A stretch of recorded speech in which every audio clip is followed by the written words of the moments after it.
Oh, welcome. I'm so glad you're here.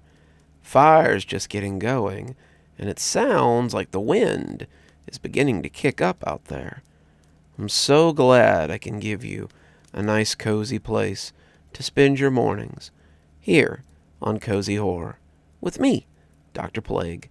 So let's get into some great stories while I share with you some of my favorites from across my wide range of wonderful stories. This first one hits a little close to home, since yours truly is a Josh himself. This was a little bit of a joke back in the day, some giant fight involving all the Joshes, but I thought, what if that was just something we said, so no one would look a little closer into it? How would it feel to be the last Josh? I've been in a coma for the last 6 months. I was fortunate, they say. The semi-truck that hit my car killed my mother and my fiancé, but spared me. Well, not spared, I guess. I had 2 broken legs and a shattered collarbone, and I was in a persistent vegetative state for 6 months, 3 weeks, and 2 days. I awoke on April 26th, 2021. I couldn't heed the call, and that's why I'm the last Josh. The news is still coming in from across the world as people kept finding bodies. The occurrence had been as sudden as it was unexplainable. The death toll is estimated to be nearly 1 million, all from different states, different countries, different walks of life. It's being called one of the most devastating events of the 20th century, and the level of cover-up going on to keep the public outcry to a minimum is alarming. They're trying to say that it's nothing but a meme, an internet joke, a fun fight that happened with pool noodles and foam swords. The truth is that on April 24th, for some reason, everyone named Josh just kind of snapped. I didn't know this at first, of course. When I woke up, the hospital staff was just glad I had woken up. The doctor had been hopeful, but every coma's different. I was the subject of a lot of attention for the first few hours as they told me what happened and tried to get in touch with any family I might have in the area. My dad died when I was little. My grandparents on both sides have been dead for years, and I have no other siblings. I was alone, no family or future family since my fiancé was dead, and I was having a lot of trouble processing it. That was the first time I heard about the Josh battle. One of the techs was taking my vitals, and he mentioned it offhandedly. "Shame you were in a coma, kid. You missed the big Josh fight." I blinked a little confused. I'm sorry? "The Josh fight. It's a whole thing. Look," he elaborated. He pulled out his phone and showed me a bunch of happy, smiling people fighting with foam weapons and pool noodles and other padded things. They seemed to be having a great time, and it stuck with me long after the tech took his phone and continued his rounds. Why would they call it a Josh fight? It appeared to be some silly thing that had happened suddenly, but I couldn't do any research on my own. My phone had been destroyed in the accident, and with no immediate family to talk to, I was in the dark until the next day. That was when Brown arrived. I'd woken up from a nap and found a dark-haired man sitting in my hospital room. He wore thick black glasses, had short brown hair, and wore a close-cropped beard that looked patchy. He smiled when he saw me, putting his phone in his pocket and giving me his full attention. "Good, you're awake. I've been waiting for you to wake up. Are you with billing or something? I have insurance if that's what you're—" He waved me off. No, nothing like that. "My name's Brown. I'm here to inform you that you are one of the last Joshes on Earth." I raised an eyebrow. Is that some kind of joke? There are millions of Joshes on Earth. How the hell can I be one of the last? Well, it's a long story, and no one's quite sure why this thing happened at all. What we do know is that 2 days ago, all the people named Josh suffered from an unexplainable psychotic break that seems to have struck them all at once. It lasted for 24 hours, and when it was done, they all returned to normal with no memories of what they had done. If that's true, then why am I still in this hospital bed? I was pretty sure he was just some crackpot who had wandered in, but I was just bored enough to entertain his crazy ideas. "Well, you may not have gone anywhere, but the nurses tell me that you tried. You apparently bucked around in your bed and had to be restrained until the end of the day. At midnight, you stopped convulsing, and when morning came, you were still unmoving, and they released you from your restraints. 2 days later, you woke up. Does this have anything to do with this Josh fight people keep talking about?" He made a rude noise. That's bullcrap. It was all staged to make people doubt. In a few days, when people start reporting the missing, and work records show that people have missed a week of work, they'll start putting the pieces together. Here, he said, putting down a brown satchel at the foot of my bed. You can use this to see the facts we've compiled after I've gone. I have a feeling it will help you accept the facts as we see them. He got up then, pushing his chair back up against the wall and saying he'd see me tomorrow. Watch the videos. Let me know what you think. I'll be back for your thoughts later. And with that, he was gone. The videos were in a folder on the desktop. They were time-stamped, each of them ordered by when the incident took place. I put my mouse over the first, occurring at 8:15 that morning, and clicked play on the video. What popped up was a rip of a Facebook Live video. It was clearly shot from a cell phone, and the shaky cam was a little disorienting. It showed two people, one filming and one hovering just outside of camera view, as they followed a tall farm boy through the halls of the school. He was strong-looking, his corn silk hair swinging around his shoulders, and he looked more than a little confused as he blundered along. Alright, so this guy came blundering out of his class, almost hit my friend with the door, and now he's just walking up the halls. His teacher was freaking out for a minute, but he just kept walking. We thought he might be looking for something, so we followed him to see what was going on. The big farm boy walked through the halls, like a trapped animal fleeing prey. His head snapped furtively right and left at every intersection, and he seemed driven to find something. The boys laughed as they followed him, thinking it was a joke or some kind of prank. He had cut down 3 more halls before he found what he was looking for, and the two oohed and hooted when the farm boy locked eyes with a smaller boy in a button-down shirt at the end of the hall. The 2 boys commented about the big farm boy having found his boyfriend, but to me, they looked like gunslingers getting ready to draw. When the smaller boy charged the bigger one, it took the farm boy completely by surprise. When his nose popped, as the smaller boy jumped and headbutted him, the other 2 stopped laughing. The 2 fought, punching and kicking, as the larger one quickly gained the advantage. His hands found their way around the smaller boy's throat as the doors to the classroom started opening. The students rushed out to see what the commotion was. Suddenly, another boy punched a bigger one in the back of the head. Then another boy jumped into the fray. Suddenly, others were piling in, and the teachers and administrators were trying to separate them.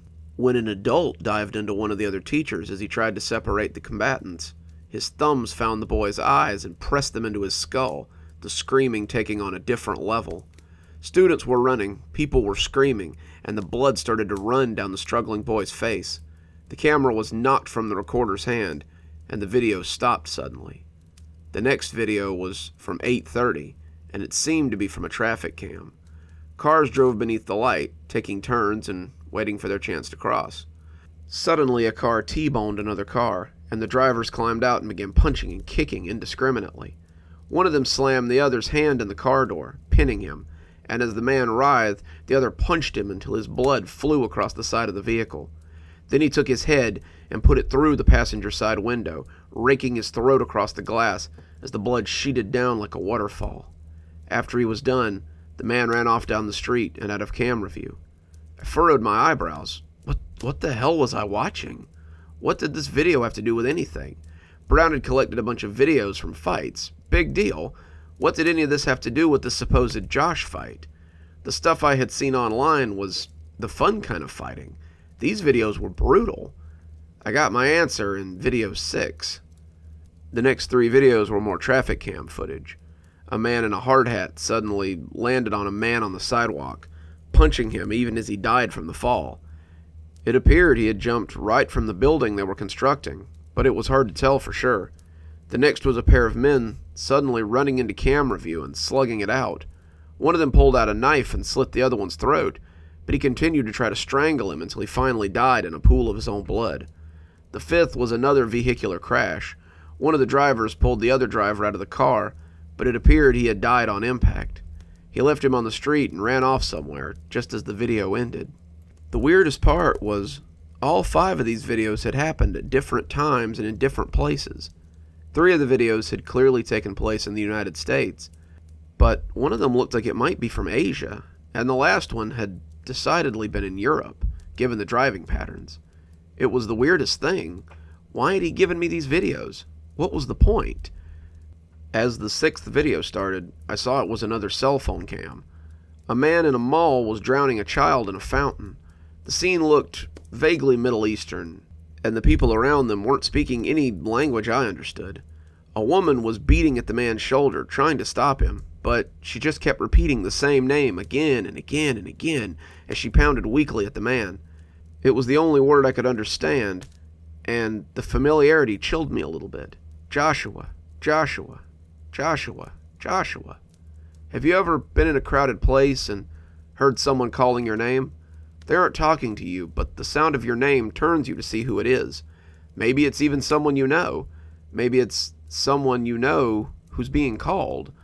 On a baser level, it's a desire to see someone else that has your name. We want to see who else has our name and, for a few seconds, feel a sense of brotherhood with them. You're two people amongst many, and such things make us feel strange, maybe a sense of togetherness as well. Hearing my name called as she begged him to stop drowning what could have very well been his own son made me feel a shared sense of horror. Horror that my own namesake could do such a thing. Horror that I might be capable of something like that.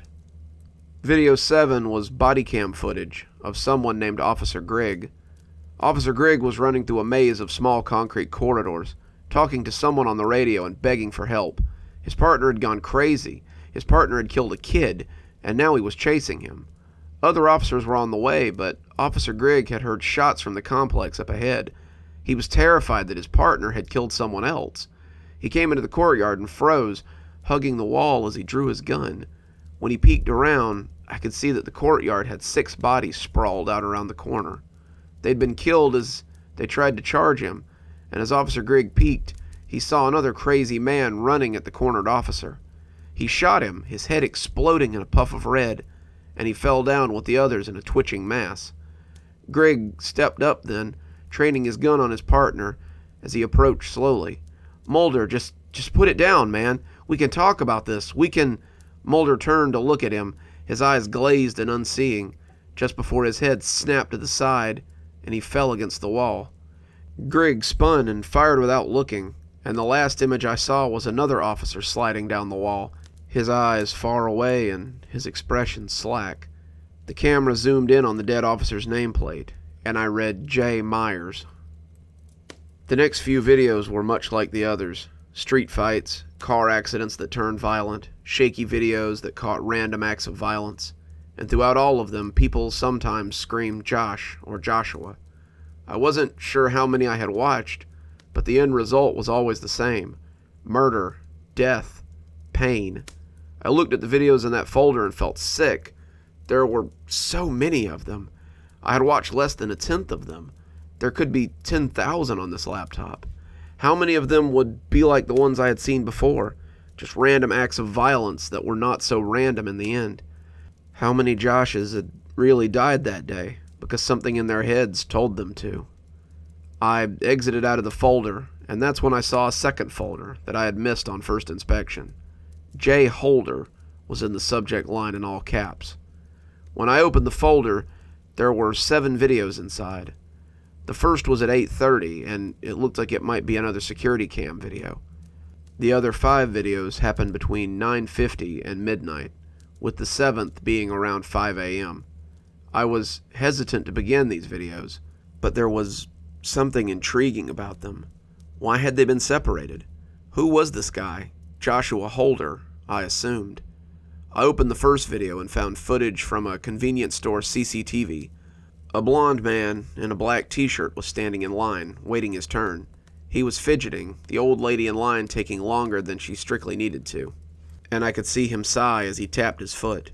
He had some snacks and a drink in his hand, and it looked like any other day in any other town. Then, and I had to rewind the video a few times to catch it, his eyes glazed over, and the snacks fell out of his hand. The owner must have yelled at him, because he looked up and made eye contact as the woman at the counter turned to look at him. Then, he rushed the counter, vaulted over it, and was lost to view as the woman screamed wordlessly and ran from the store. 5 minutes later, he left. His fists were bleeding, and his face looked to be dripping with something. The second video was at 9:50. It was short, less than a minute, A car was stopped at a light, waiting for the green light, when Holder approached the vehicle. He reached in, slammed the driver's face against the steering wheel, and dragged them from the car. Putting his head under the tire, he then proceeds to climb behind the wheel and drive away. The red smear on the concrete told me everything I needed to know. The third video was another body cam shot at 10:40. An officer identifies himself as Officer Felder and tells us that he's approaching the car for a routine traffic stop. As he comes up to the window, I saw Holder's face staring blankly back at him. Officer Felder begins his rehearsed line, but suddenly tapers off as he reaches for his gun. Holder pulls a gun from beside the door as the officer is fumbling with the strap and shoots him 6 times. As he falls, we see Holder dragging him back into his squad car, leaving the stolen vehicle behind. At 11:20, I got my next video of Holder. The next video is a security camera, seeing a police officer gunning down people in a courtyard. The video is familiar, though, and when I saw an officer peek around the corner, I realized it was the same one that I'd been watching earlier. It was Officer Grigg, as he tried to subdue his partner, but I was seeing it from a different angle. As Grigg approached, gun out but speaking soothingly, I could see Holder stepping out from another alley and leveling a pistol. He was wearing a uniform he had likely stolen from a cop, and after he shot, he stepped back out of sight. The other officer ran in then, and Griggs put him down without thinking. The next video, the 5th, was another CCTV video. A man in a uniform was walking through a crowded mall. People were running, screaming soundlessly as he gunned them down. Each shot was precise, each kill was clean, and only men seemed to fall at his hands. The footage whipped through a couple of different cameras, and the officer was deadly as he proceeded. In all, I watched him kill 7 men before he approached the door to the food court, flashing lights visible beyond. That was 4 p.m. by the timestamp. The next video was at 10, and it was news footage of Holder surrendering. He was getting on his knees, dressed in a blood-stained uniform, and police were taking him into custody. The news anchor was saying how Jeffrey Holder was responsible for the deaths of 15 people and had led police on a murder spree that had been capped off with his murder of 7 people at the Bayview Mall. Police did not believe he had any accomplices and were just glad to have the situation under control. But wait, I rewound the video as the name clicked. Jeffrey Holder, not Joshua Holder? Something didn't add up. I opened the last video, waving away an orderly with a dinner tray as I realized it was 7 at night. These videos had engrossed me for hours. I was sickened by them, shocked by them, but they had drugged me in and made me watch. These were my people dying, and I was reveling in the new sort of shared camaraderie. I was mourning for them as they fell. I was horrified for them as they succumbed to their baser instincts. And I was dreading what depravity might come next. Then there was this Jeffrey Holder, the worst of them all. I loaded up the last video and saw another security camera video of Holder in an interrogation cell. He was sitting at a long white table, hands cuffed to a metal ring, fidgeting as he had been in the convenience store. He was testing his restraints, checking his exits, and when the doors opened, a detective walked in to question him. The questions were expected. Why did you kill these people? What are your motives? Why did you do this? On and on and on. He sat there through it all in silence. Then the detective made a grave mistake. He leaned in close, wanting to ask Holder something quietly so the camera would have trouble hearing it. When Holder sank his teeth into his nose, he looked extremely surprised. When Holder had finished mutilating him, a scene that was very Silence of the Lambs, he maneuvered himself around and snaked the detective's key. A few short minutes later, and he was heading out the door that the detective had come in through. The camera continued to record the room as the detective's blood pooled there. When Brown came back the next day, I had moved 5 more videos into the Holder file. "You've been busy," he commented when I showed him. What happened after he escaped?" I asked, not sure I wanted to know, but needing to know. He made his way down to lockup with the detective's ID, killed a guard, and shot 7 men that were being held for violent crimes they'd committed that day. I'm pretty sure you can guess what their names were. He just kept killing, even after the rest snapped out of it. By the end of the 24 hours, there were very few left to snap out of it. The ones who fought and won snapped back at midnight. I remember coming to in a parking garage with blood on my hands and a knife in my pocket. I ran home, showered, and spent the rest of the day wondering what the hell had happened. Those who were unable to kill others, incarcerated or committed individuals, took their own lives in a fit of rage. The ones who were in a coma or were unable to take their own lives are all that's left. The final total is something like 5,000 Joshes worldwide. Why has no one noticed? I asked, astonished. Someone has, because they've been using the media to cover it up. They've been spreading false information in order to make people think it's a joke, a meme. But when people start noticing that their loved ones haven't come home, it'll be a little harder to sweep under the rug. Before he left, I asked him one more question. He had let me keep the laptop, telling me to observe the videos and see if I could find any more Holder sightings, which led me to my last question. I had seen him escape. I knew he had killed once, but I didn't know why. Why would he snap like that? He isn't a Josh. Also, why kill us? Brown shrugged. Who knows? All we know is that no one has seen him since the incident, and we're pretty interested in finding out where he is and what he's been up to. That was a week ago. Brown stopped returning my emails 2 days ago, and that's worrisome.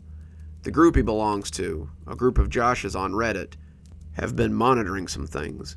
They've noticed more Josh-related deaths since the incident. Someone is killing them.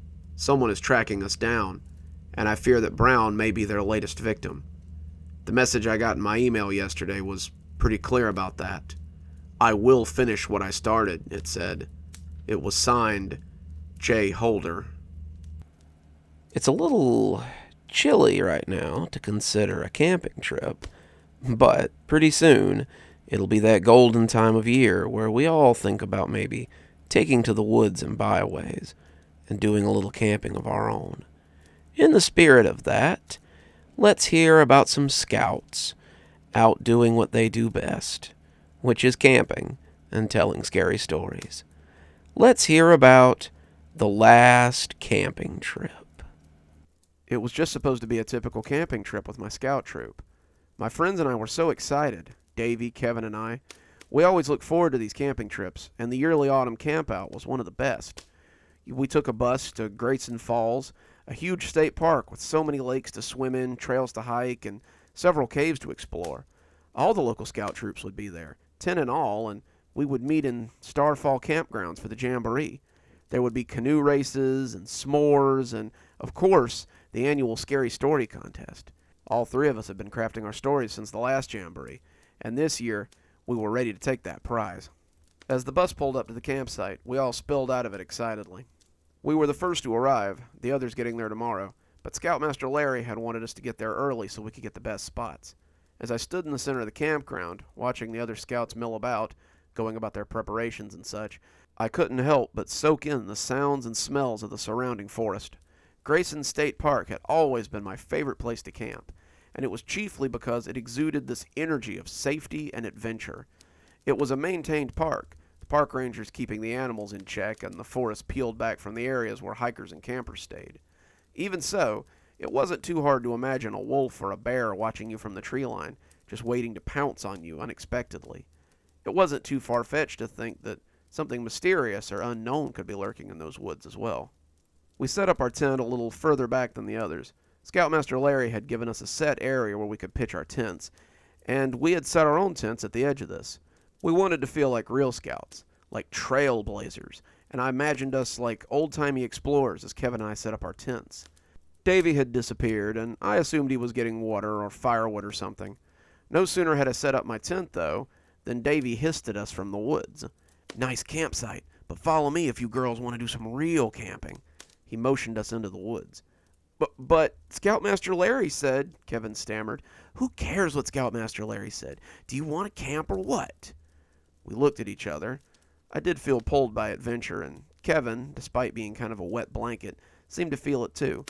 We nodded, and Davey set out his plan. We would leave our tents here as decoys, since they were already set up, and move off into the woods. Davey knew of a place where we could set up his tent, and we could do some actual camping for the night, away from the adults and the other scouts. It would be like camping on our own, being explorers and roughing it for real. But what if they come looking for us? Kevin asked. Davy just waved his hand at the question. We'll go back to eat, and then after dinner we'll head back to the site. We'll wake up before anyone else gets good and stirring tomorrow, and be back in the camp before anyone notices.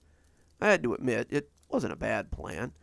We would strike our camp after tonight and rejoin the jamboree tomorrow as the others arrived. No one would miss us for one night, not with so many other scouts around. Kevin and I agreed to go look at the campsite first, wanting to see where he had put it before committing to staying the night there.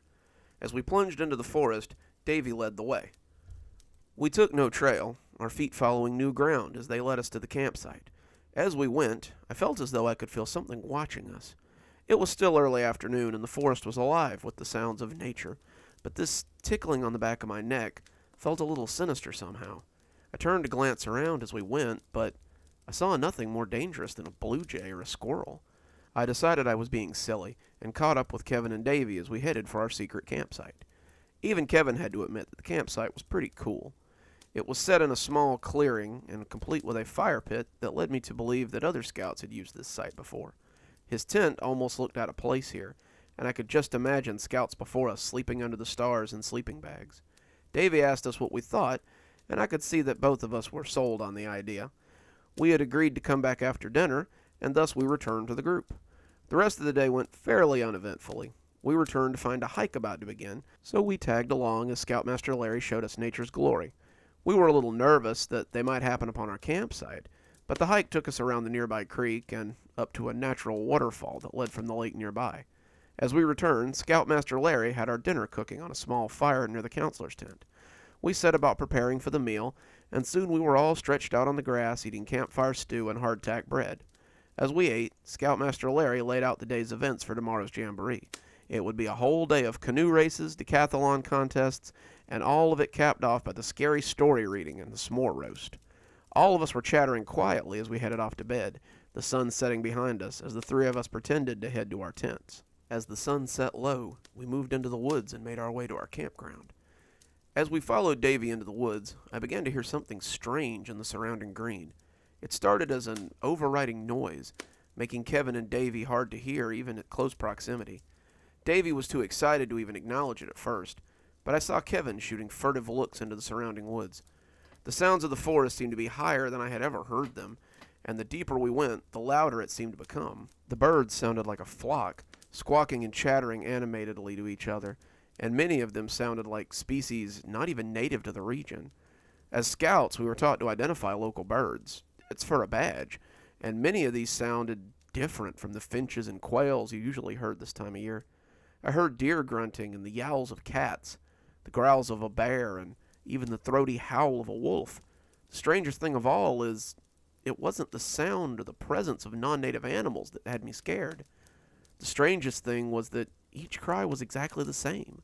Same sound, same volume, same everything.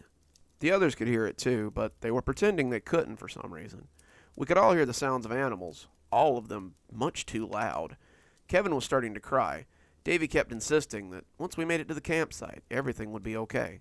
He was pulling Kevin along now, Davy's hand wrapped around his wrist. Kevin was nearly frozen with fear, and I could see his eyes shining as he was half drugged through the trail. When we reached the tent, we all went straight in, not daring to even start a fire. We huddled in our tent, Kevin hyperventilating, as Davy and I peeked through the flap. The forest was still very loud, very populated, but it seemed to stop at our campsite. It was like a song heard from behind a door. You know the song, but the words are muffled. We watched the woods, both of us agreeing that we couldn't go back. We would have to stay the night, and Davy thought that we should probably sleep in shifts, too. There's definitely something out there. If we sleep in shifts, we can catch it if it tries to sneak up on us.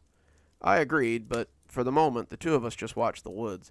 The noises were moving away, like a troupe of actors on the move, and Kevin came to join us as well. We spent an hour just watching the woods, and I was surprised when I looked over to find Kevin snoring in the corner. The adrenaline was kicking out, and we were all getting tired. I told Davy I was going to lie down as well, but I just couldn't get comfortable. I was so tired, but my mind wouldn't shut off.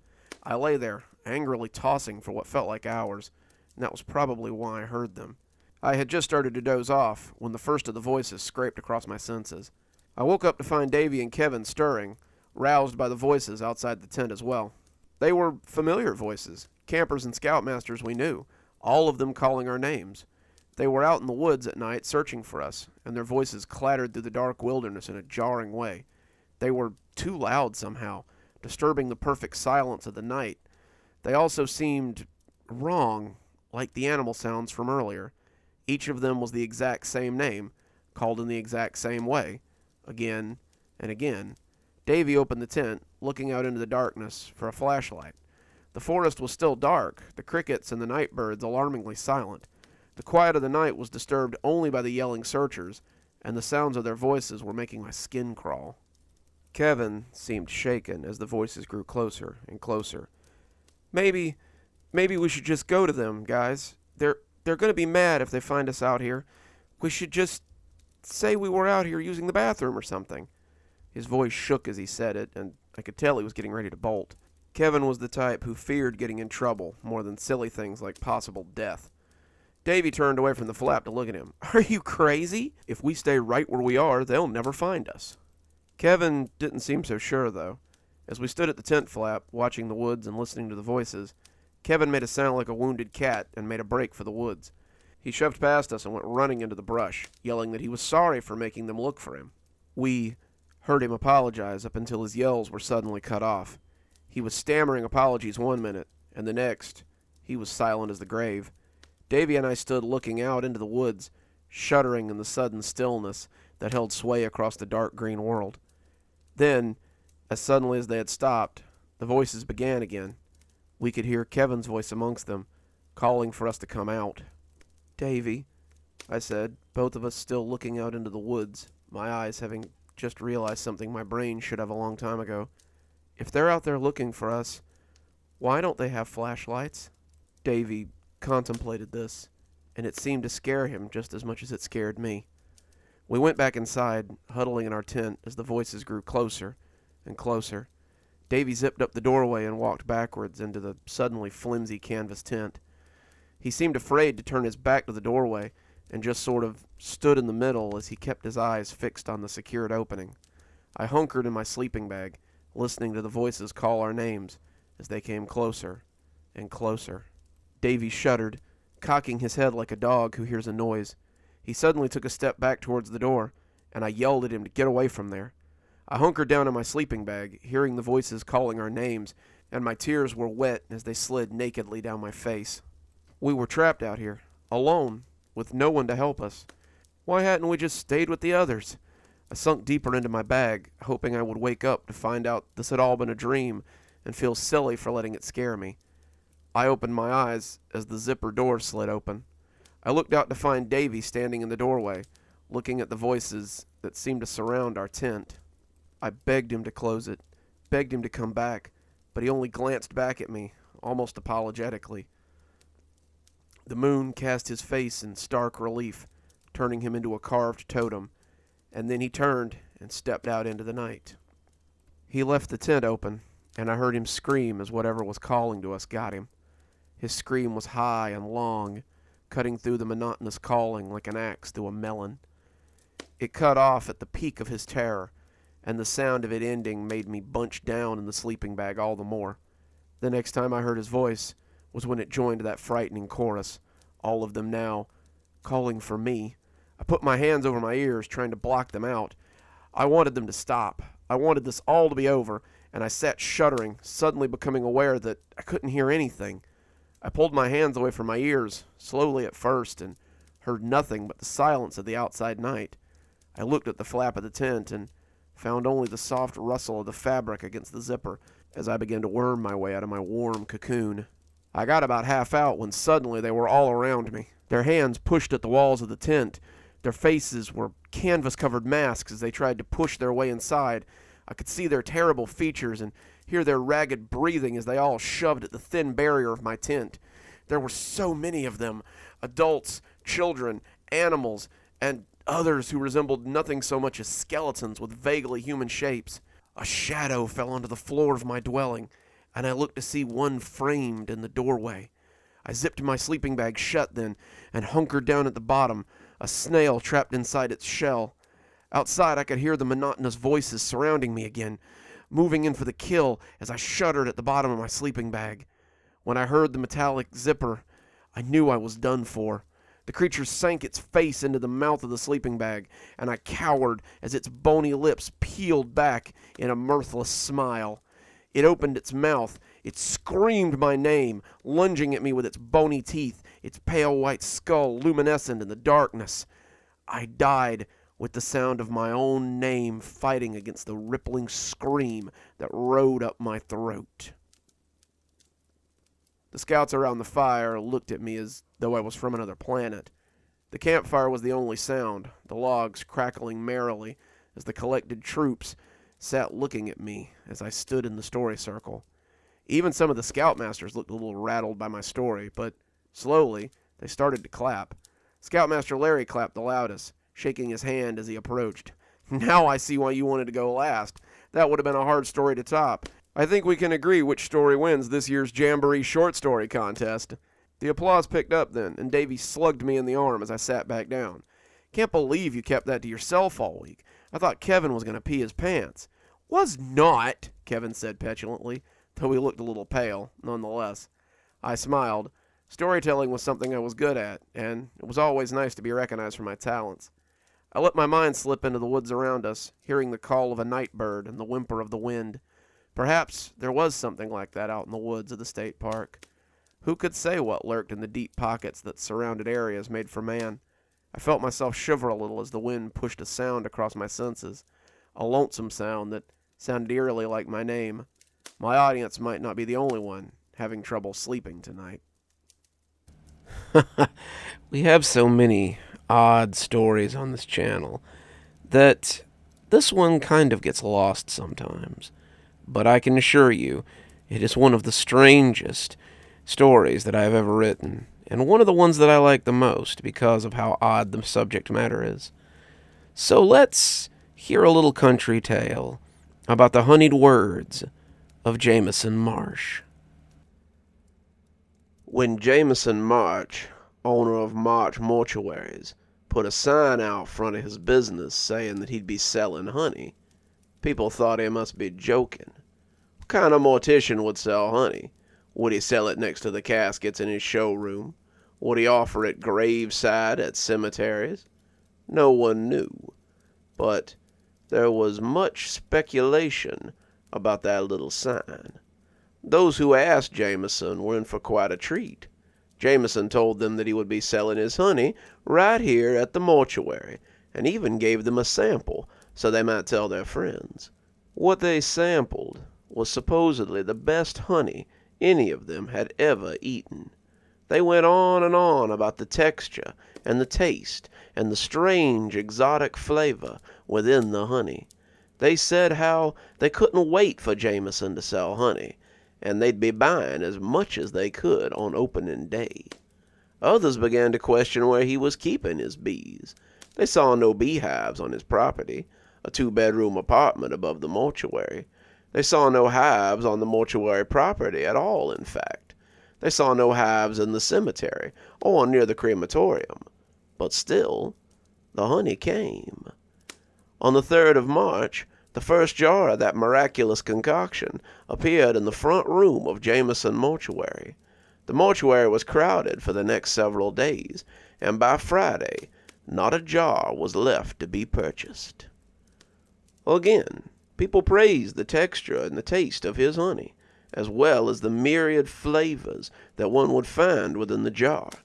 One of the buyers, Bert Lancaster, owned a large honey operation of his own.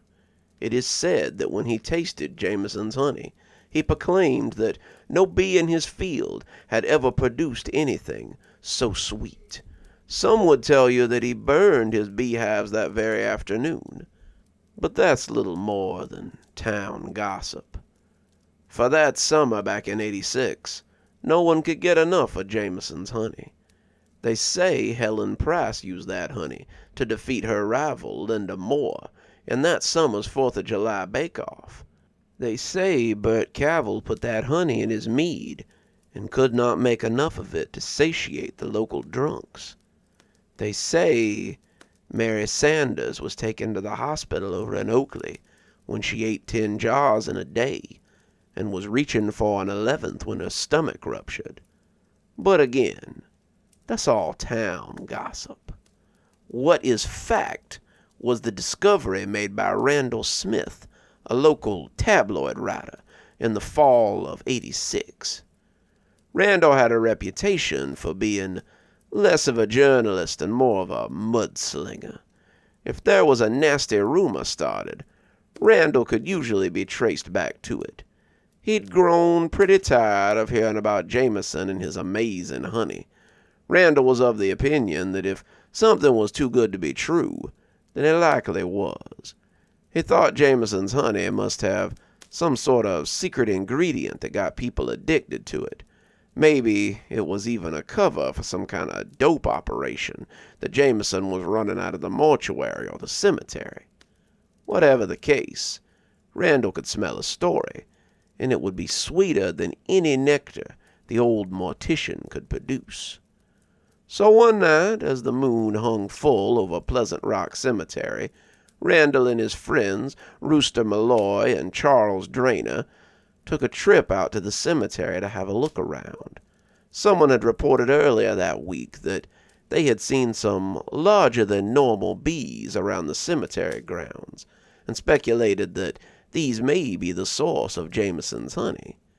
As it was the only lead that Randall had, it seemed as good as any. So after a couple of drinks at the Legion Hall, the 3 men piled into Rooster's old Chevy and headed down to do some late-night snooping. Randall still tells anyone who will listen how the graveyard was as silent as its namesake. The gate was locked, sporting a brand-new Academy security lock, one of the big, thick gold ones that graced the sheds and fences of discerning security buffs in town. So the 3 men had to find a different way in. This was strange, since the cemetery had never been locked before. Jameson had always let people come and go as they please. But just recently, the old man had gotten a little cagey about many things. For one, the cemetery was now locked at nightfall. For another, no one was allowed in the basement of the mortuary, not even the man who came to deliver the bodies for the families.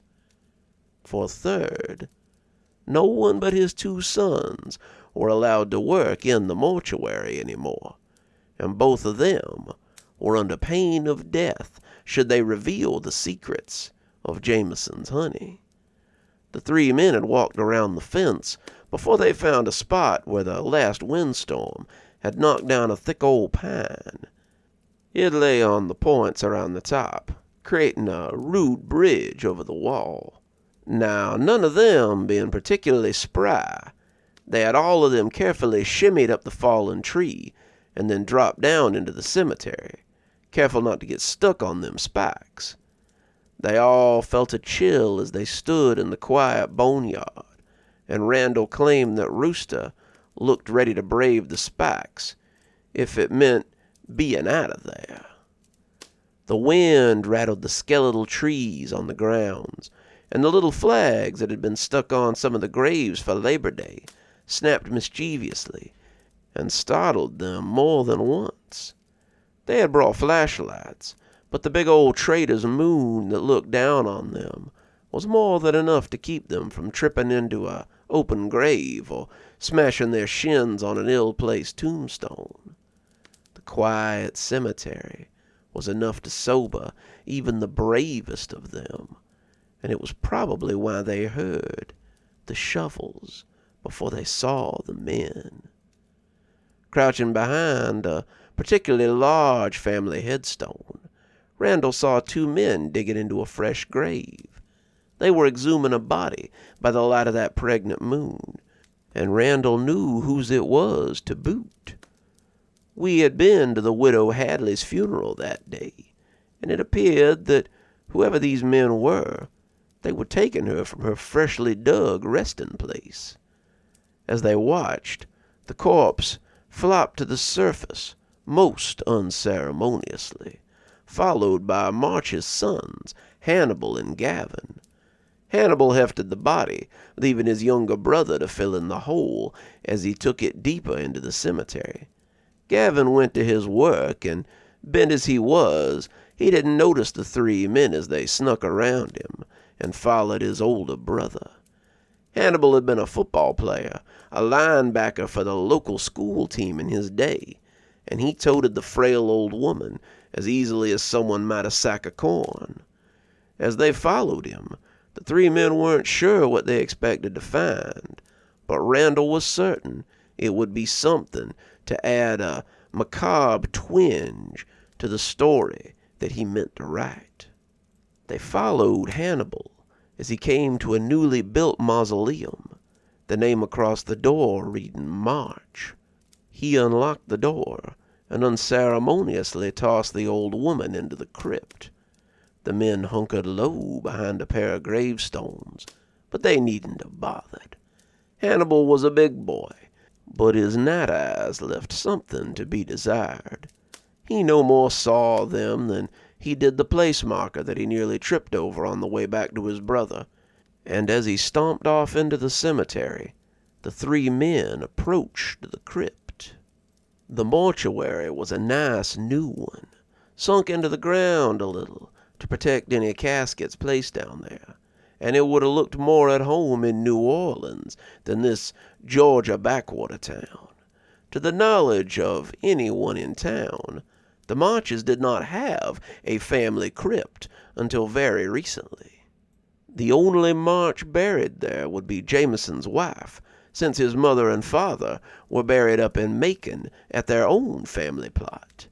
Hannibal may not have been the smartest March in town, but it appeared he was smart enough to lock up behind himself.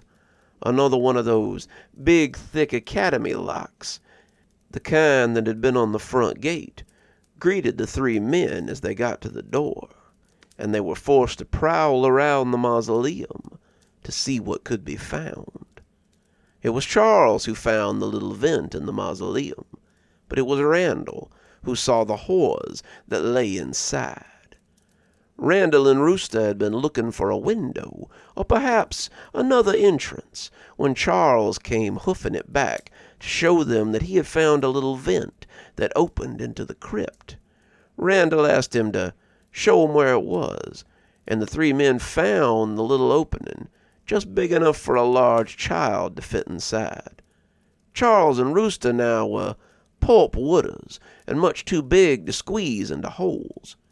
Randall, however, had made a career of squeezing into places he was not precisely wanted, opting to stick his head in to get a better look. Randall had his friends hold his legs while he shimmied into the vent. Charles and Rooster slid him in as far as they dared, and they said his flashlight could be seen through the slats at the top of the mausoleum. When Randall started screaming and yelling for them to pull him out, it sounded like the devil himself had gotten hold of him. When they pulled him out, they said he was white as a sheet and said to tell the sheriff immediately. Whether the brothers had gone when they made their escape or not, they missed them entirely as they beat a retreat back to town. Now the sheriff took some convincing to get out of bed, but when Randall told him what they had seen down the crypt, he came with 3 other men and the biggest set of bolt cutters they could find at the station. Jameson's sons were leaving when the sheriff and his boys pulled up, so they didn't end up needing the bolt cutters after all. When he laid it out to the 2 young men that they could either cooperate or sit in the same prison cell with their father, the one he was surely to occupy, they decided it might be in their best interest to show him what they was doing. When the sheriff asked the boys if they would need suits, the 2 shook their heads. Bees are mostly docile, Hannibal told them, and sure enough, when they cracked the door open, not a one came charging out. They descended into the ground, and by the light of the sheriff's flashlight, they saw the horrors below. The bees swarmed the small pile of corpses, taking whatever they used to make the honey back to their hives.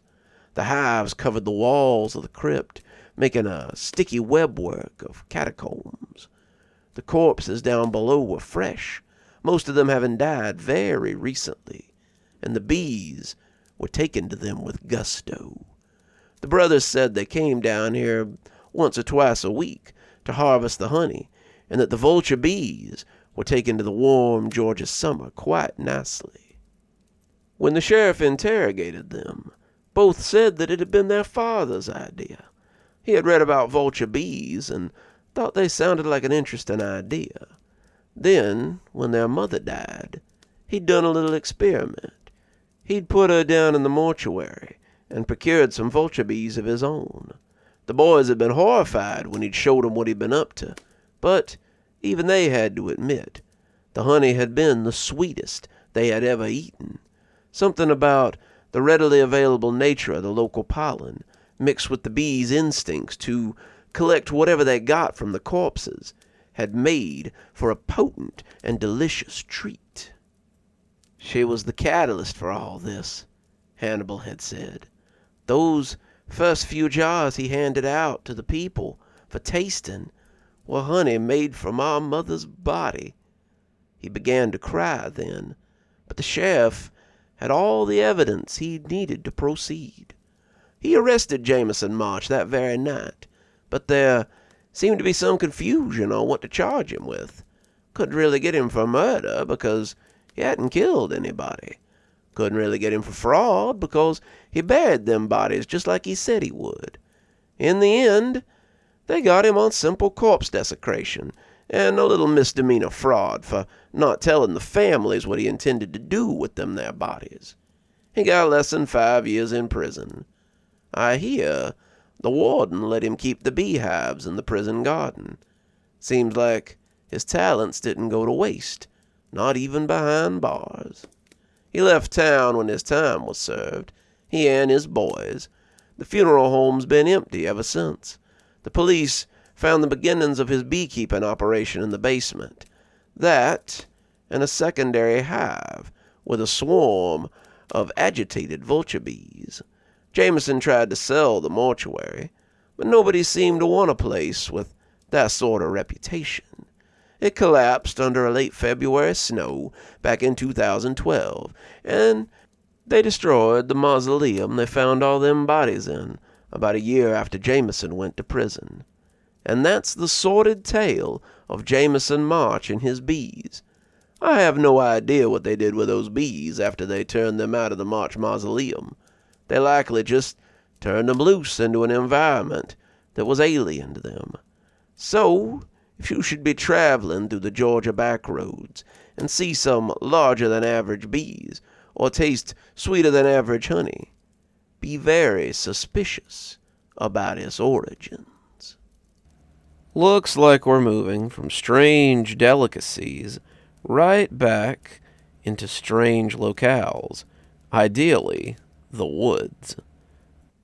Some less than lucky orphans, and the forest that they, or their spirits, now call home. Let's hear a story about the kids of Orwin Woods. The job at the gas station was a blessing when they called me, but it would become something of a megrim before I finally quit. I worked the closing shift at the Fill and Go for the better part of 8 months, and it was 8 months of making coffee, stocking coolers, and listening to weary women with too many children argue about what you could and couldn't buy with EBT. My first job was construction, working as a carpenter's assistant until I was 16, and after the big layoff during the pandemic, I was tempted to go back. The amount of construction work hadn't changed, but the call for laborers had waned, it seemed. Suddenly, I was forced to look elsewhere for work, and my savings were starting to get dangerously low. That's when the Fill and Go finally called me. The worst part about the job wasn't even the job itself. Not really. The worst part was the walk home when the day was done. I live in the Shady Oaks trailer court, about 3 blocks from the gas station, and it just made sense to walk to work. I didn't have a car. It was one of the first things to get repoed when I was out of work, so if I needed groceries or booze or just a bite to eat, I was walking. It wasn't much of a problem. I liked to walk, but it was the sights that made the walk unbearable, especially at night. Walking past Orwin Woods in the middle of the night was enough to give anybody the shivers. Orwin Wood had existed long before the children's home that had given it its name, but the long-gone orphanage is why it was infamous. Established in 1890, Orwin Children's Home was a place for cast-off children from all over. The rambling plantation home, lovingly donated by Mrs. Orwin before she died, boasted 30 acres, complete with a barn, field for growing, and a pond for fishing and swimming, and a lot of room for rowdy growing kids, of course. At its peak, it had held some 120 kids, and had been a place of new beginnings and fresh starts for many of the lost boys and girls in the area. Those were not the reasons it was remembered, however. The reason it was still whispered about at fireside stories was the fire of 42. By 1942, the orphanage had finally fallen into disrepair. They had some 30-odd kids they were caring for, and the consensus was that the fire may have been set for reasons of insurance fraud. Others claim it was a candle that was left lit in a bedroom, or a stray spark from the fireplace. But however it was started, the results had been devastating. 30 people lost their lives in the fire, 25 of them children, and that was when the stories began. You could still see the ruins of the children's home as it hulked in the undergrowth, reclaimed by the forest after the blaze, and the area around the hulk was supposed to be very haunted. Lots of people had seen ghostly apparitions, handprints on the dirt on their cars, or had toys glide into the road without warning. The Orwin Woods played in a lot of local legends, and it was widely agreed upon to be a haunted place. I explain all this so you understand why I might have been a little eager to get home on my evening walks. Nothing strange had ever happened to me, nothing besides that feeling of unseen eyes watching me, at least not till last night. Last night, I got off work to find about a foot of fresh snow on the ground. I'd been expecting it. I had been watching it come down all day as I rang up coffee and gas for customers. I had walked to work through flurries earlier that day and had dressed accordingly. Still, I thought as I pulled my hood up and turned to lock the door behind me, that wouldn't stop it from being a cold, wet walk home. The dark gas station disappeared behind me as I started schlepping home, tonight's cigarette already between my teeth. It was a terrible habit, I know, but it's the only vice I can afford to have these days. Tonight, however, I was having a hell of a time getting the tip lit. Every time I would lift my lighter to spark it, the wind would pick up and blow my little flame out. Cold as it was, however, the shiver that passed up my neck had nothing to do with it, as I came even with Orwin Woods. I tried not to look as I walked past, the forest a dark shadow on my left. Like almost any night, I could already feel those phantom eyes as they marked my passing, and I kept my gaze firmly ahead. My grandma had always told me that when you sense the supernatural taking notice of you, it's best not to let it know you see it. Some things don't like being seen, bug. Remember that, she would say, and it made a lot of sense on nights like tonight. I was still trying to get the cigarette to kindle, but the wind was keeping me from my evening smoke. I put a hand up to block it, but it seemed my fingers weren't even good enough for this capricious gust. The unlit cigarette was a good distraction from the creepy woods, however, though maybe a little too good. If it hadn't been for the snow, I would have walked home without incident, but I suppose I could have also unknowingly let something follow me in, too. Suddenly, I was done with the games. I was jonesing for a smoke, and I bent almost double as I tried to spark the tip. 3 clicks and a lot of cursing later, I managed to get the flames to stick. But as I took that first long drag of gaseous pleasure, I noticed something beside me on the sidewalk. It was a pair of footprints. No, not just any footprints. A pair of children's footprints. I don't mean shoe prints either.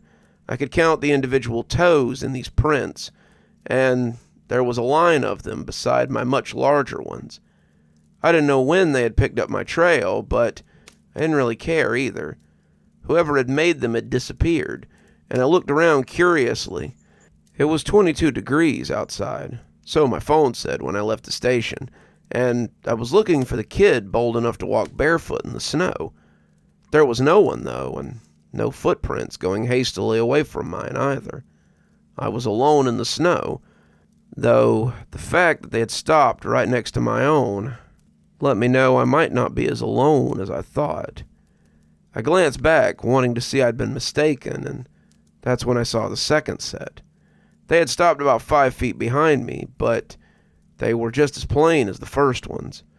As the wind hit me again, I tried to keep my teeth from chattering. The chill I felt had nothing to do with the weather, and I found my eyes drawn to the new pair as they waited patiently for some sign. 2 perfect pairs of tiny footprints, sitting placidly in the powder. Then before my eyes, a third set came crunching towards me, and my cigarette made an angry hiss as it hit that fresh snow. I was running before that third set came even with the second, and this seemed to be the sign they'd been waiting for. I heard those bare feet as they slapped wetly on the concrete behind me. My head cried out for caution. It would be very easy to take a tumble out here and get hurt, but my desire to get away was up and my adrenaline was coursing in the face of that formless threat. I slid as I rounded the corner, but my sneakers held purchase as I kept showing my heels. I could feel the burn in my chest as I ran, my breath steaming like a loco as I ran for my life, and I knew if they caught me, I would never see home again. None of the stories I ever heard about the woods spoke of children hurting anyone, but by the sound of those ghostly feet, I guess they weren't going to sell me cookies. By the sound of it, there were more than a dozen of them after me, and I could just imagine the intention of this legion. I saw the trailer park coming into sight, but that seemed to be where my luck ran out. I came off the curb, running flat out, and when I hit a patch of ice, I stumbled and went down hard on my outstretched hands. I was lucky, I suppose. If I'd hit my head and gone unconscious, there's no telling if I would have ever woken up again. As it was, I just gashed my hands on the concrete beneath. I could still hear them behind me, getting closer and closer, and I walked on my hands and knees until I got across the street and managed to right myself. I was running up the narrow walkway, dashing between the trailers as I saw my faded red one coming into sight. I prayed the stairs wouldn't be icy, and when my foot touched down on the first step, I was rewarded with a groan and the firmness of unfrozen wood. I darted up the steps, crossed the porch, and rammed the key into the lock as I frantically walked into the entryway. I sighed in relief. I was home, and nothing could hurt me here. I turned and slammed the door, the screen door not feeling quite firm enough, but my hands stopped. I saw my breath as it came puffing out, and it felt as if it were thicker than usual. There were dozens of footprints in the snow outside my trailer. Some were in the yard, some were on the porch, but all of them led to the front door. It was as if all those kids had followed me home, each of them beckoning to be let inside so they could come out of the cold. I could just picture a dozen or more half-burnt children, the snow falling on their ruined skin, looking hopefully at me as if just asking for a place by the fire.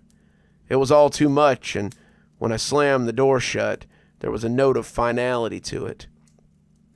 I made a mental note to try and find a new route home, but the situation, it seemed, had fixed itself.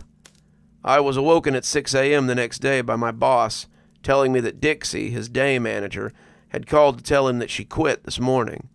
Run off with her damn boyfriend and good riddance, I say. You've been a solid night guy, but I figured I'd offer you a chance to come work days if you want. The position comes with an extra $3 an hour, but you'd have to start today. You interested? I was, and the forest seemed a lot less spooky in the daylight. I haven't encountered any more phantom footprints after that night, but I'll never forget how that ghostly mob chased me home one cold February night. One last story for you. And I really like this next one. I know I say that one a lot, but this was also one of my stranger ideas, and I think it turned out pretty good. So, let's take a deep look into a new product that I think you're just gonna love. Something that could be in your own living room soon, if you play your cards right. A little something called the Infinity Table. I've been an artist for a few years now. I went to school with people whose understanding of art stopped at watercolors and still lifes, but those never really were my thing. I like to be experimental in my work, really push the boundaries of art. My high school art teacher, Mr. Caff, never really understood that, but it's probably hard to understand much of anything with your head firmly crammed up your backside. He was one of those types who thought the Renaissance was the birth and death of the artistic expression, and that digital art was tantamount to blasphemy. He did not tolerate modern art in his classroom, and I likely wouldn't still be doing art if it wasn't for Terry. Terry and I met in art class freshman year, and we've been friends ever since. Terry is your textbook manic pixie dream girl, and her artistic medium is pop art, with a soft spot for comics. She did all those reimaginings of classic comic covers, always in heavy oils and deep, saturated colors, and her work is really something to behold. Mr. Caff may not have understood her medium, but he understood her process, so she made straight B's in his class. I have a theory that he was trying to get into her ripped blue jeans, but manic pixie dream girls rarely fall for the middle-aged high school teacher, so tough break, Teach. The old bastard tried to fail me, on the other hand, but I rose above it, and now I'm one of the most well-known modern artists in the city, likely to his chagrin. My art is far from what you'd consider classical. I make sculptures from various mediums, do charcoal prints, weird displays of paints and acrylics, and recently I've begun doing metalwork sculptures in something I'm calling transitory mundane. The basic premise is that you take something normal, a refrigerator or a couch or a TV, and make it utterly mind-blowing. My horror fridge took first place at last year's fall gala, and my TV-pocalypse made the paper earlier this year. This time, however, I've got something really interesting in mind. Terry raised an eyebrow as I pulled the cover off my latest art project. I call it the Infinity Table. Terry looked dubiously at the rectangular living room table, a thick piece of glass sitting propped over a dark opening. It just looks like a regular table to me. I'm not sure what kind of concept you're going for, but I don't get it. I grinned as I leaned down, flicking a switch as the inside lit up to reveal the trick. Through mirror placement and strategic lighting, the inside of the table resembles nothing so much as a black pit that proceeds downward into infinity. A ladder was installed on the side and seemed to descend down into the pit. The mirror magnified it on and into the void. Terry's jaw dropped open as she oohed appreciatively over the illusion. The rocks on the walls and the crystal lighting, a really nice touch if I do say so myself. That is so cool! It's so simple yet intriguing. Everyone's going to want one after the show next week. But only one of them will get it. I think this may be my greatest art piece yet. The two of us cackled over my brilliance, and Terry told me about the panel series she planned to do for her own entry. Terry had been hard at work on an original comic series, so tired of bringing others' works to life and not getting to work on her own stuff. She was debuting a series of oil paintings from her own personal collection, and she hoped they would drum up some interest for upcoming series. I was listening, really I was, but my eyes kept being drawn back down to that yawning chasm that lay in the center of the table. It was an illusion. I knew it was an illusion. I had made it after all. But I couldn't keep myself from feeling the sightless black eye as it stared at me. It had discomforted me before, the way a scary movie makes you shiver even after it's over. But I always managed to shrug it off. I had created the illusion. I knew it wasn't real, but I could still swear that something lurked within it. I knew it didn't, but it still intrigued me. I was like a bird that knows the bag will trap him, but still wants to know what lies inside.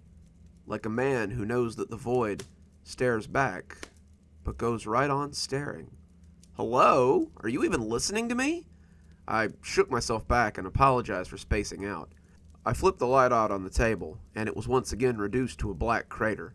Even turned off, I still felt like I could feel that inky mass looking at me. and I didn't like the crawling, scrabbling way it seemed to contemplate me. It had never looked at me like this during its creation, and it seemed to have gained a life of its own with its completion. It's cool and all, but I'm kind of glad you turned it off. I looked up as Terry shuddered, and the discomfort was an alien concept on her normally whimsical face. It scares me a little bit. I smiled, but I knew all too well what she meant. That's why Terry was my best friend. It was sometimes like we shared a brain. How did you even come up with something like this? She asked, still sounding equal parts terrified and amazed. I started to rattle off something about pure talent or the muse at work, but I honestly couldn't remember how I had thought of it. Had it been in a dream? It seemed like I had been inspired by something to build this piece, but I couldn't remember what. I had been so driven the last few weeks to finish it that I never really stopped to think why. "Hello, you spacing out on me again?" Terry laughed, snapping her fingers in front of my face. I shook my head, getting a grip before answering. "Just the muse at work, I guess." I took her out for drinks then, wanting to forget about the feeling that dark eye had given me, as much as she did, but it was never far from my mind. When I stumbled back that night, the few drinks turning into a few too many drinks, I stood over the table and looked down into the dark, unlit eye.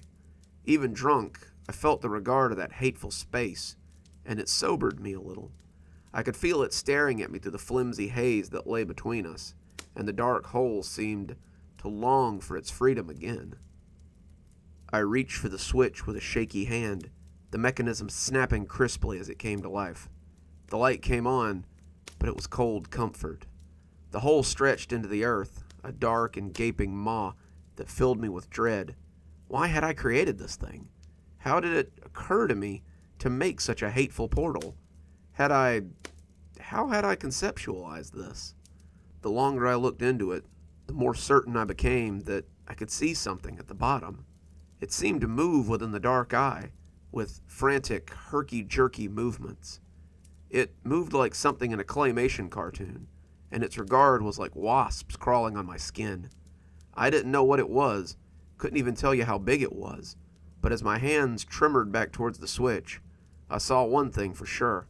It had begun to climb the ladder.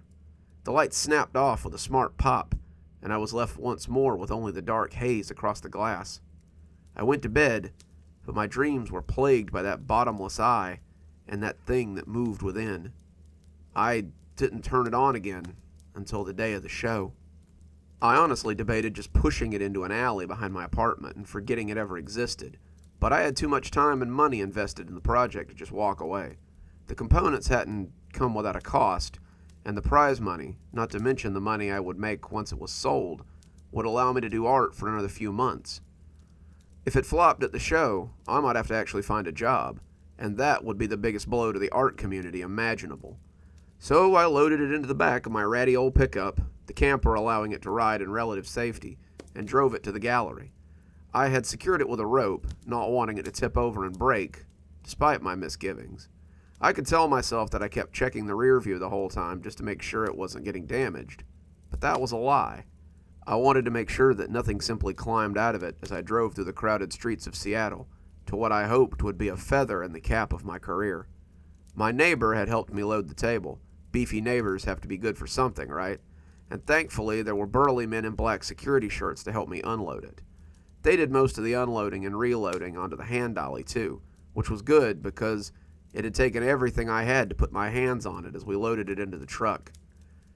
It had sat like a revered monolith in my living room for the past week. After I had woken up that first morning to a hangover and the sunlight illuminating the pit under that all-too-thin pane of glass, I had covered it with a tarp. I hadn't touched it, hadn't sat anything on it, hadn't even let my feet lean against it the whole week, and the thought of its surface against my skin made me feel crawly. I couldn't remember why I had been so excited about this thing, and only a feeling of deep revulsion filled me when I looked at it. If no one bought it, I had decided I would donate it to the gallery after the show. At least I could write that off on my taxes. Terry waved at me as she saw me coming in, and her little bird arms seemed ready to pop as she wrapped them around me. "I see you didn't get rid of it," she said with a smile, though her voice sounded strained. Terry wouldn't say so, but she seemed to feel the same trepidation I felt around the piece. I figured that someone would buy it, and who knows, the judges might really like it. She showed me her prints, scenes of dramatic heroes poised for battle, and spiraling cityscapes that oozed adventure, and I made the appropriate noises over them. It was always impressive what she could do with oils and paints, but tonight she had really outdone herself. I gave her another hug, wishing her luck as I pushed my hateful table over to the area that had been designated for me. A passing pair of lost frat boys helped me get it off the dolly, and far too soon I was left alone with this blight upon the world. I didn't turn it on. I honestly didn't really want to look at it, and I just contented myself to stand there as people bustled by and set up their own pieces for the show. 20 minutes later, my mind wandering, someone called my name, and I turned to find a stern-faced woman looking down at my piece. "What is it?" she asked, a ribbon on her shirt letting me know that, though she wasn't a judge, she was still very important. The ribbon let everyone know that she was a contributor, the color putting her in a high tier. "It's called an infinity table," I told her, her scowl not impressed. I reached down, my fingers trembling, and flipped the switch. I expected to see an angry something looking back at me, the glass bearing long cracks where something had battered it from the other side. But instead, it was just the same dark eye as always. It regarded the two of us with an unfriendly familiarity, and the stern-looking woman looked impressed as she took it all in. Very interesting. Not my style, but very interesting. You should leave it on if you want anyone to buy it. The endless tunnel is a definite selling point. I waited for her to move away before switching it off again. She had a point. If I wanted to get rid of this hateful thing, I needed people to see what it could do. The fear of something climbing out of it seemed silly now, as all these people stood around me, but it was a silly feeling that wouldn't abate. In the end, my greed overrode my fear, and I flipped it on so I could draw in some interest. Interest I found. People came over to have a look, and there was a fair amount of oohing and awing. They asked how I had done it, wanted one of their own, but I told them it was a one-of-a-kind piece and would likely carry a steep price tag. All the while, my eyes kept flitting back to the crevice in the center of the table, as though I expected to see something crawl up from the depths. I could see, or at least I imagined I could see, the stunted figure as he stalked about at the bottom of the pit. It was trapped there. This was its prison, and now I had given it a means of escape. I had invited it out of the pit, and now it could come into our world, and wow, how did you ever come up with something so cool? I started. Someone new had come up to ask about the infinity table, and I told them again about the concept. It all sounded so false to me now. I hadn't come up with the concept, though I could certainly talk about it in an educated manner. What a smart little bird I was. I could talk oh so prettily about my new project, using all the right buzzwords and trendy lingo to catch all these yuppies' attention. I was an artist. I created art, but I was beginning to feel like something else. This was beginning to feel like I was being used. Despite these misgivings, the show was going pretty well. People loved the infinity table. They thought it was really cool, and a great perspective piece. I had a few tentative offers, but nothing serious. I would have probably taken the first offer, but the hole in the table kept distracting me. As I talked to people, I could see the small something beginning to climb the ladder again. It was still very small, like a fly crawling on a window pane, but as it climbed, it got larger and larger with each rung it grabbed. There was no way this could be real. I had built the thing. There was no hole in the void. It was all an optical illusion. Even so, the small creature was climbing up and up and up as these stupid airheads talked on and on about how much they loved my table. "Hey, you okay?" I jumped, realizing I'd been staring at the table for nearly 5 minutes. Terry was there, a well-dressed man grinning on her arm. Terry wasn't tall, but this guy looked like he might have had some hobbits in his family tree. He was short, hairy, dressed in a luxury white suit with a gold chain and a lot of very aggressive chest hair. I wasn't certain I could smell him. There were a lot of sweaty bodies, mine chief among them, but there was a definite tang of musky cologne and fragrant soap. Terry was smiling, but the smile looked paper-thin as the man, whom I was already calling Leisure Suit Larry in my head, rubbed his arm against her hip. "This is Clive," she said, indicating Larry as she slid herself free of him. "He liked my art so much that he decided to buy all 5 pieces. I just knew he had to see your infinity table, so I brought him over here to have a look." Translation, Leisure Suit Larry was Loaded Larry, and she was hoping she could solve both our problems. Larry had sized me up as she spoke, and I could feel my skin crawl under his less than altruistic stare. I consider myself a lover of art, amongst other things. Did you make this? He asked, looking down into the table as his eyes seemed to dazzle as they took in the sight of the gaping pit. I did, I began, but before I could say anything else, I looked down at the table and felt my throat constrict. He was bigger now, the size of a thumbprint, and climbing fast. He was speeding up, climbing rapidly, and I wasn't sure how the others couldn't see him. Did they not see the shadowy little creature as it grew from a thumbprint to the size of a silver dollar? Larry was saying something, complimenting my work, but all I could focus on was the growing spot of black as it climbed like a mad thing. "I'm sold, love," he said to Terry, the word love making her flinch. "I'll pay you $30,000 for it." I couldn't speak. My throat was a stupid machine, incapable of doing anything but killing me slowly. The thing was twice as large now, growing quickly. I had no clue what I would do if it got to the glass and just started banging on that thin sheet of tempered material. Larry was looking right at it, his nose inches from the tabletop. How could he not see it? Playing hard to get, huh? Okay, 40,000 then. I could make out the top of its head, its face turned up to look at the land above.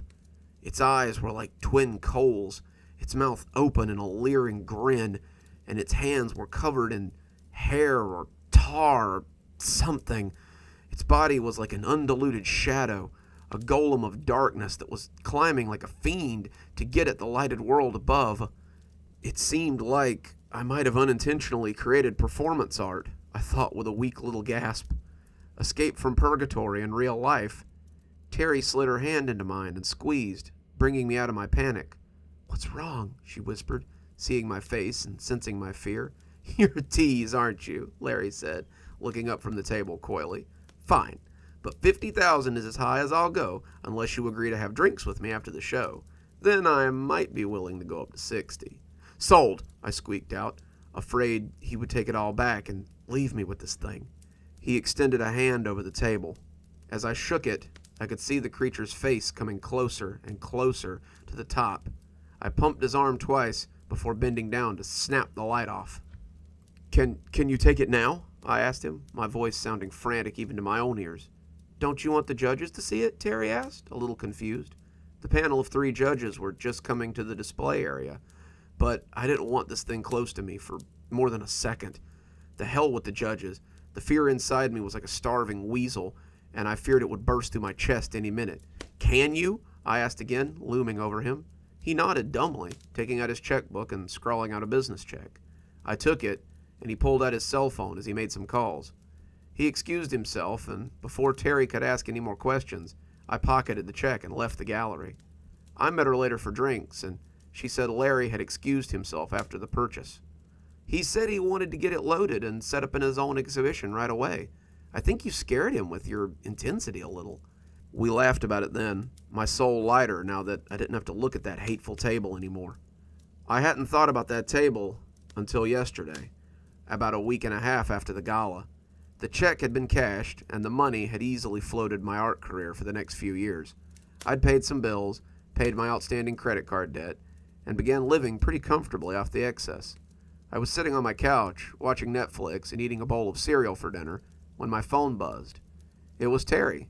She had sent me a news article along with a message telling me that I should watch it. "Your art piece just made the news in New York," she told me, and the lack of emojis and lols made me a little wary. I opened it up to find an article about a murder at the gallery of Clive Foreman. The proprietor, Mr. Foreman, had been found dead in his gallery in Soho Tuesday morning. He appeared to have been drowned, though no water could be found in his lungs or on the ground around him. Doctors say it's as though he simply drowned on the floor of his gallery and was left there. The next picture was of a very familiar table. It had been broken, and the glass lay gaping and jagged like an untreated wound. The article went on to say that the murderer had left a message on the wall in either tar or some kind of oil, and as I scrolled to the next picture, I felt the phone slip out of my numb hand. The message on the wall seemed to glower at me from the floor, and I drew my knees up to my chest as I tried to make myself stop hyperventilating. It read, "Your muse is free." My prison is no more. Looks like we're done for another day. But don't worry. I'm sure we'll be back very soon with more great stories spent around a cozy fire with yours truly, Dr. Plague. So until then, I'd like to wish you a wonderful day and a spooky evening.